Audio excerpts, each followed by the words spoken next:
আসসালামু আলাইকুম দর্শক, কেমন আছেন? অনেকদিন শাকিব খানের কনটেন্ট দেওয়া হচ্ছে না। আসলে সালমান শাহর ইস্যুটা এত ভাইরাল হয়ে গেছে, এত কনটেন্ট যে শাকিব খানের সিনেমা নিয়ে খুব একটা কথা বলতে সুযোগ হচ্ছে না। যাই হোক, আজকের কনটেন্টটা শুধুমাত্র শাকিব খানের জন্যে। কারণ অনেকেই আমাকে কমেন্ট করেছেন সোলজারের আপডেট দেওয়ার জন্যে। আপনাদেরকে সোলজারের আপডেট জানাবো আজকে। সেই সঙ্গে প্রিন্স সিনেমা নিয়েও কিছু কথা আপনাদের সঙ্গে বলবো যদি কনটেন্টের শেষের দিকে সময় থাকে। চলেন সোলজারের আপডেট নিয়ে আপনাদের সঙ্গে কথা বলি। দেখেন, আমি আপনাদেরকে বলেছি যে সোলজারের যে হাইপ, সেই হাইপ তোলার জন্য যে রসদ দরকার, মানে আমরা যারা কন্টেন্ট ক্রিয়েটার, আমরা যারা কন্টেন্ট বানাই, তাদেরকে কিছু জিনিস দিতে হয়। মানে কিছু জিনিস লিক হইতে হয়, কিছু জিনিস ফাঁস হইতে হয়, কিছু জিনিস আহ, গ- সংবাদ মাধ্যমে চলে আসতে হয়। তাহলে কি হয়, এটা নিয়ে আলোচনা হয়, এটা নিয়ে কন্টেন্ট হয়। শুধু আমরা যে কন্টেন্ট করি তা না, পৃথিবীর, আপনাদের মনে আছে কিনা, প্রায় 4.5 থেকে 5 হাজার কন্টেন্ট হয়েছিল তুফান যখন বানিয়েছিল রায়হান রাফি। তারপর থেকে শাকিব খানকে নিয়ে দেশ এবং দেশের বাইরে, ওয়ার্ল্ডের বিভিন্ন দেশে, শুধুমাত্র বাংলাদেশ বা উপমহাদেশে না, ইউরোপ কান্ট্রিগুলোতেও শাকিব খানকে নিয়ে কন্টেন্ট হয়েছে, যেমন অস্ট্রেলিয়া, তারপরে ইংল্যান্ড, টার্কি, জার্মানি, এইসব দেশেও কিন্তু শাকিব খানকে নিয়ে কন্টেন্ট হয়েছে। তুফান নিয়ে যে একটা হাইপ, একটা একটা দর্শকের ভিতরে যে একটা উত্তেজনা, যে উত্তেজনা নিয়ে কন্টেন্ট তৈরি হচ্ছিল, সোলজার নিয়ে কিন্তু সেই ধরনের উত্তেজনাটা কন্টেন্ট ক্রিয়েটারদের মধ্যে দেখা যাচ্ছে না। আমি জানি না এটার ঘাটতিটা কোথায়, কি কারণে। তারপরেও আজকে কিছু আপডেট আপনাদেরকে দিব। সেটা হচ্ছে গিয়ে, এ পর্যন্ত সোলজারের শুটিং হয়েছে 16 দিন।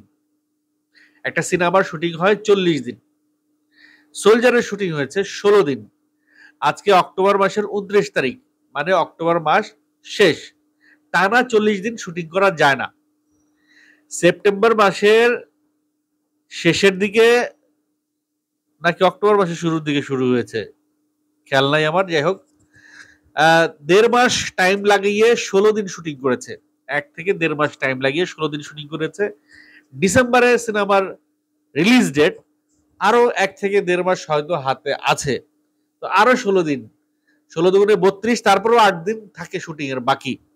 তার মানে কি, 40 দিন শুটিং শেষ করতে হলে ডিসেম্বরে সিনেমাটা রিলিজ দেওয়া একটু কষ্ট হয়ে যাবে টিমের জন্য, যদি তারা অনলাইন এডিটিং না করে থাকে। অনলাইন এডিটিং বলতে আমি বোঝাচ্ছি যে সিনেমা এক পাশে শুট হচ্ছে আর এক পাশে এডিট হচ্ছে, এভাবে একটা রাফ এডিট হয়ে সিনেমাটা শুটিং চলাকালীন সময়েই একটা একটা ম্যাটেরিয়াল তৈরি হয়ে যাবে।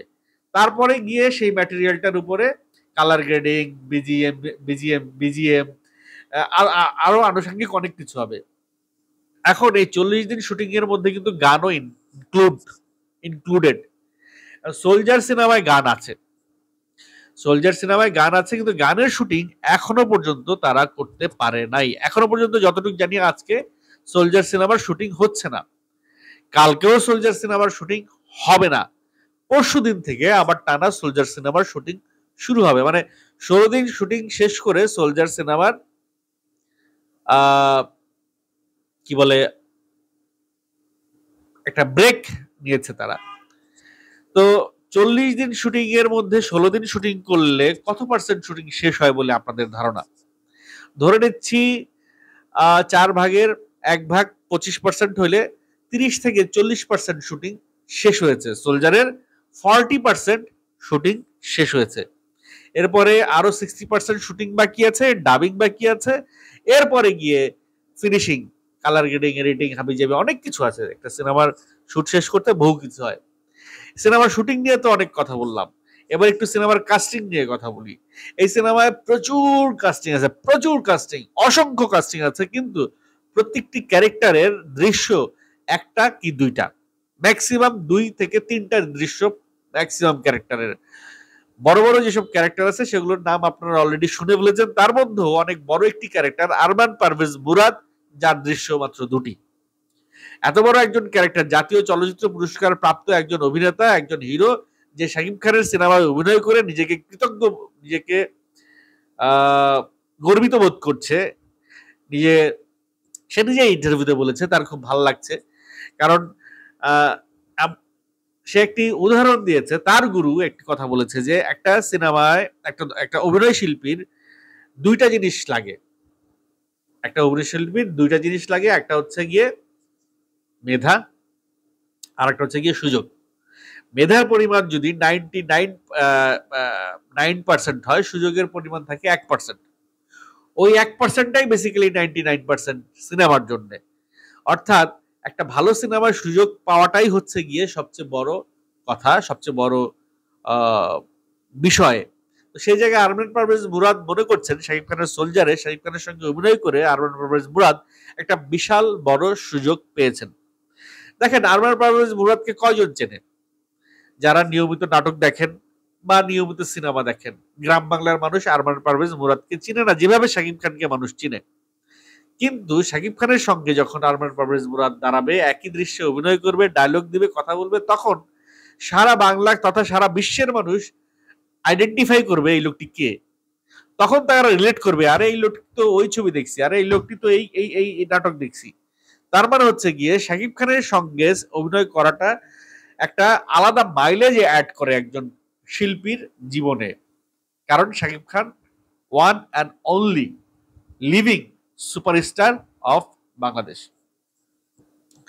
শাকিব খানের পরে আর কেউ সুপারস্টার হবে কিনা এই তর্কে বিতর্কে আজকে যাব না, কিন্তু একমাত্র লিভিং সুপারস্টার শাকিব খান, যার সঙ্গে অভিনয় করলে যে কোনো শিল্পীরই আলাদা একটা মাইলেজ তৈরি হয়, সহজে পরিচিতি বাড়ে। যেমন আমি বাংলাদেশের নাটকের সুপারস্টার যদি ধরি, তাহলে অপূর্ব আর আফরান নিশো, মোশাররফ করিম, তাহসান, আরো যারা আছেন, সবার নাম নাই বললাম, কেউ মাইন্ড করবেন না। তো একজন অভিনয় শিল্পী যখন নাটকে অপূর্বর সঙ্গে দাঁড়াবে, তখন স্বভাবতই মানুষ ওকে নোটিস করবে যে এই ছেলেটি কে বা ওই ছেলেটি এ। ইভেন আমি যখন রাস্তায় বেরোই বা হতাম, লাস্ট ফিউ ইয়ার্স আমাকে মানুষ অপূর্বর বন্ধু বলে ডাকতো। মানে অপূর্বর নাটকে অপূর্বর বন্ধুর এত ক্যারেক্টার করেছি, মানুষ আমাকে অপূর্বর বন্ধু বলে ডাকতো। শেষমেশ আমি বন্ধু ক্যারেক্টার করা অফ করে দিয়েছি। এতে করে আমার নাটকের সংখ্যাও কমে গিয়েছে। এই জন্য অনেকেই আমাকে নাটকে নিয়মিত দেখেন না। স্পেশাল কোনো ক্যারেক্টার হইলে আমি তখন সেই সমস্ত ক্যারেক্টারে অভিনয় করি। আদারওয়াইজ আমি অভিনয় অতটা এখন আর করছি না, যতটা আগে করতাম যে কোনো ক্যারেক্টারে।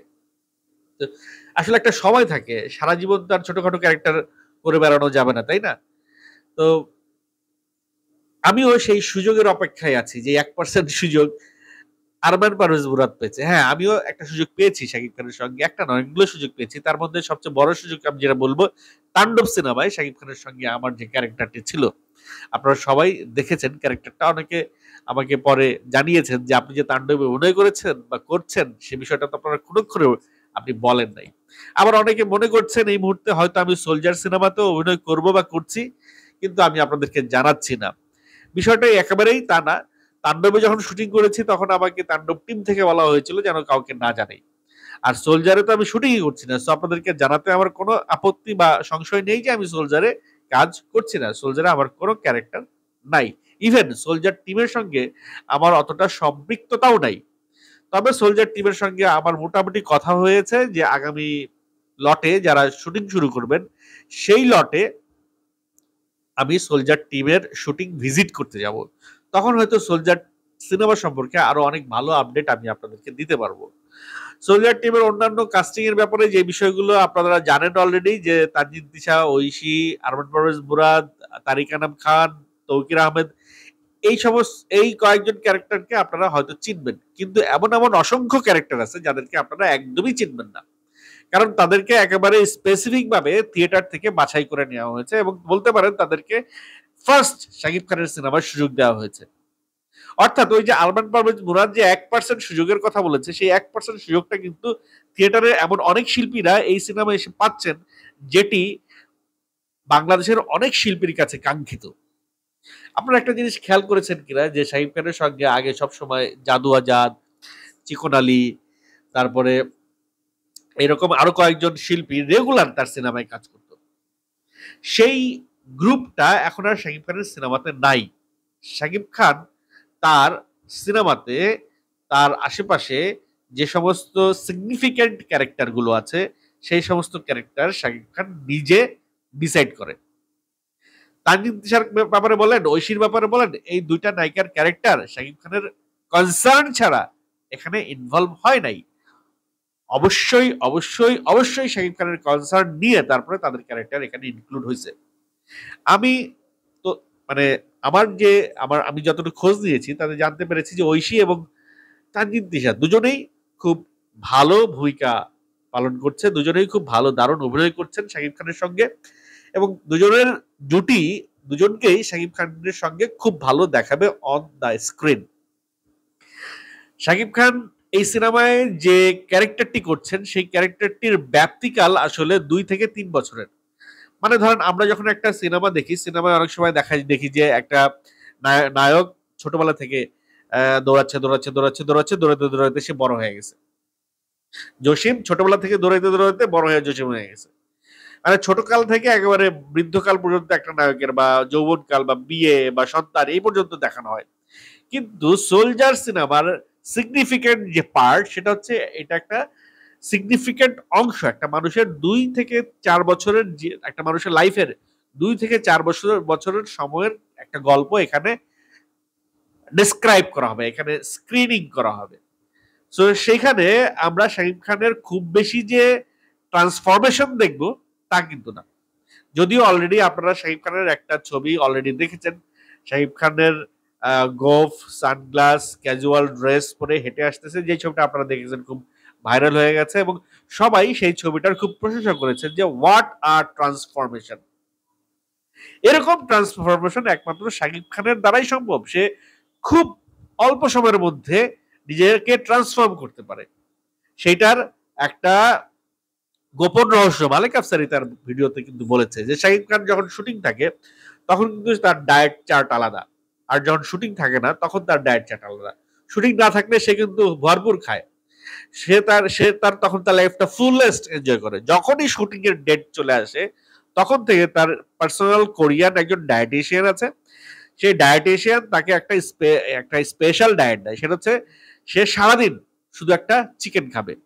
ওই একটা চিকেন সেদ্ধ হবে, সেই চিকেনটার সেদ্ধ হলে যে পানিটা ওই পানিটা খাবে আর চিকেনটা খাবে সারাদিন। এই হচ্ছে তার স্পেশাল ডায়েট। এর সঙ্গে আরো অনেক কিছুই খায়, একেবারে যে শুধু এটুকু খেয়ে তা বেঁচে থাকে তা কিন্তু না। কারণ একটা মানুষের শর্করা দরকার হয়, প্রোটিনের সঙ্গে সঙ্গে শর্করা, ভিটামিন, আরো মিনারেল, আরো অনেক কিছু দরকার হয় একটা মানুষের একটা হেলদি লাইফের জন্য। একেবারে গোপন রহস্য যেটা শাকিব খান হঠাৎ কিভাবে নিজেকে ওজন কমিয়ে একটা শেপে চলে আসে, এটার গোপন রহস্য হচ্ছে এটা, যেটা মালিক আফসারের ভিডিও থেকে আমরা জানতে পেরেছি। যদিও শাকিব খানকে সামনাসামনি পেয়েছি কিন্তু আমার জিজ্ঞেস করার ওই সময় মাথায় আসে নাই। এরপরে যখন আমার মাথায় আসবে এবং তাকে সামনাসামনি পাবো তখন দুইটা যখন একসঙ্গে হবে তখন শাকিব খানকে এই কোশ্চেনটা আমি করবো যে সে হুট করে এইভাবে এত তাড়াতাড়ি কিভাবে ওজন কমিয়ে ফেলে। আমি ওভারওয়েট, আমি অনেক মোটা হয়ে গেছি রিসেন্ট টাইমে। আমি বহুদিন যাবত বহুভাবে চেষ্টা করছি ওজন কমানোর জন্য, বাট ওজন কমাইতে গিয়ে আমি আর ওজন বাড়ায় ফেলতেছি। তো যাই হোক, ওজন কমানোর জন্য বা ট্রান্সফরমেশনের জন্য আমাকে অতি সত্বর শাকিব খানের সেই স্পেশাল গোপন রহস্যটা উদ্ঘাটন করে সেই রুটিনটা আমাকে ফলো করতে হবে যদি আমার ট্রান্সফরমেশন আমি করতে চাই। তো কাস্টিং এর বিষয়টা আপনাদেরকে বললাম যে অনেক চমক থাকবে কাস্টিং এ, অনেক ক্যারেক্টার আপনারা দেখবেন নতুন। এই ক্যারেক্টার গুলো আপনারা সিনেমায় আগে কখনো দেখেন নাই। এদেরকে একেবারে রুট থেকে তুলে আনা হয়েছে, থিয়েটার থেকে তুলে আনা হয়েছে। তারা অভিনয়টা জানে, কিন্তু এখানে একটা প্রবলেম আছে। প্রবলেমটা হচ্ছে তারা অভিনয়টা জানে কিন্তু তারা সুপারস্টারের সঙ্গে কখনো অভিনয় করা নাই। দেখেন, অভিনয় জানা আর সুপারস্টারের সঙ্গে অভিনয় করাটা ডিফারেন্ট জিনিস। আমি আমার ছোট্ট একটা এক্সাম্পল আগেও আমি দিয়েছি। আমি সুরঙ্গ সিনেমায় যখন অভিনয় করতে যাই তখন সুরঙ্গ সিনেমায় একটা ঘটনা ঘটেছিল। আফরান নিশোর সঙ্গে একটা ক্যারেক্টার, ছোট ক্যারেক্টার, 1-2 সিনের ক্যারেক্টার, ওই ক্যারেক্টারটা ডাকা হয়েছিল চিটাং থেকে, কাউকে নেওয়া হয়েছিল।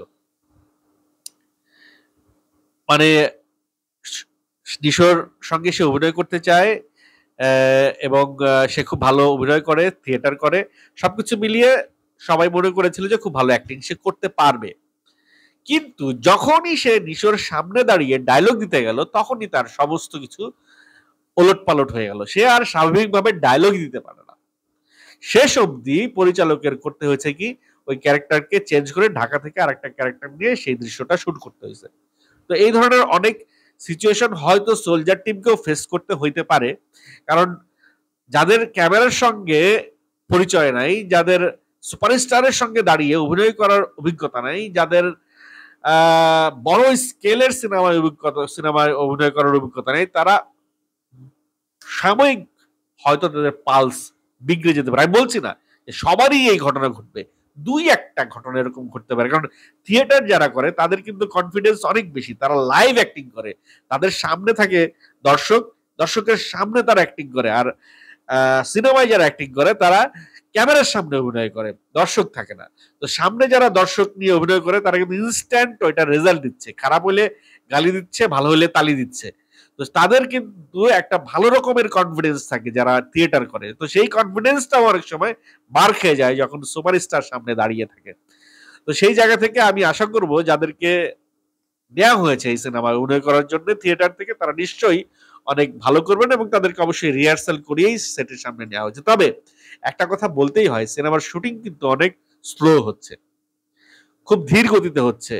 অক্টোবরের শেষে সিনেমার শুটিংটা শেষ হয়ে যাওয়ার কথা উচিত ছিল, বা নভেম্বরের ফার্স্ট উইকে সিনেমাটা শেষ হয়ে যাওয়ার কথা ছিল, কিন্তু নভেম্বর মাসটা শেষ হয়ে যাবে, সিনেমার শুটিং শেষ হবে কিনা সেটা নিয়ে একটু সংশয় আছে। ইউনিটকে আরো একটু দ্রুত কাজ করতে হবে, দ্রুত কাজ করতে গিয়ে আবার সিনেমার মানের সঙ্গে যেন কম্প্রোমাইজ না করে। ডিসেম্বরের রিলিজ ডেট ডিসেম্বরে না দিয়ে জানুয়ারিতে দেখ, ইচ্ছারা দেয়াই তো, কোনো অকেশন ছাড়া দেয়াই তো সিনেমা মূল কথা, তো সেটা জানুয়ারিতে দেখ, ফেব্রুয়ারিতে দেখ, কিন্তু সিনেমার সাথে যেন তাড়াহুড়ো করতে গিয়ে কোনো প্রকার কম্প্রোমাইজ যেন না হয়, এই বিষয়টা আমি এই সোলজার সিনেমার সংশ্লিষ্ট যারা আছেন কলাকুশলী তাদের দৃষ্টি আকর্ষণ করে বলতে চাই। আর কন্টেন্ট অনেক দীর্ঘ হয়ে গেছে, চেয়েছিলাম পিস নিয়ে কথা বলতে, সেটি না হয় পরের কন্টেন্টে কথা বলবো। যারা যারা আমাকে কমেন্ট করেছিলেন সোলজার সিনেমার আপডেট চান, তাদেরকে আমি আপডেট দিয়ে দিয়েছি। আরো কিছু জানতে চাইলে কমেন্ট করে আমাকে জানাতে পারেন, আমি সেটা নিয়ে সেই বিষয়ের উপরে কন্টেন্ট আপনাদেরকে দেওয়ার চেষ্টা করব। ভালো থাকবেন, আমার জন্য দোয়া করবেন।